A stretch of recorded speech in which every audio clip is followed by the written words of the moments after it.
qu'on parle d'amélioration de la qualité de l'accueil.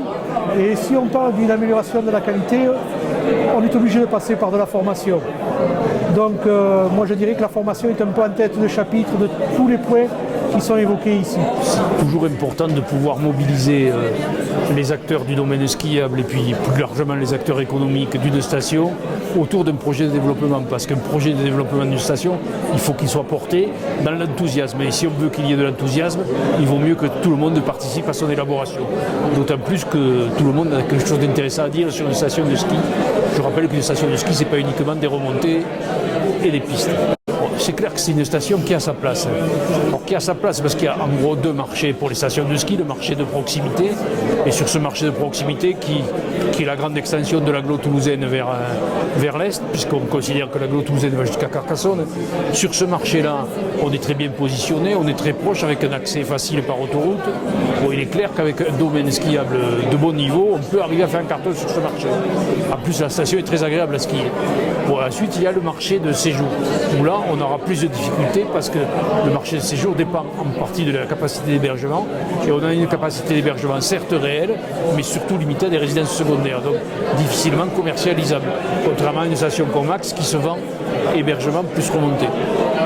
Un séminaire comme celui-ci est essentiel d'abord parce qu'on est dans une petite station, parce que les moyens ne sont pas forcément très importants et que donc chaque investissement doit être réfléchi. Et avant de parler d'investissement, il faut déjà réfléchir à toutes les synergies qu'on peut mettre ensemble.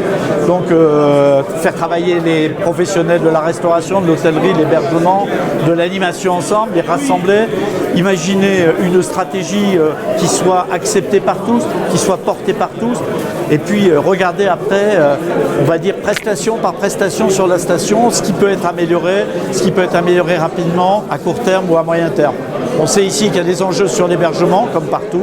Il va falloir retravailler l'hébergement, décider un certain nombre de personnes à accepter la location. Ce sont souvent des hébergements, des chalets vides, ce qu'on appelle les volets clos. Ils peuvent être une ressource pour les propriétaires, ils peuvent être surtout une ressource pour la station. Il faudra travailler sur ce sujet. Il faut faire travailler aussi avec ceux qui savent, ceux qui connaissent le territoire.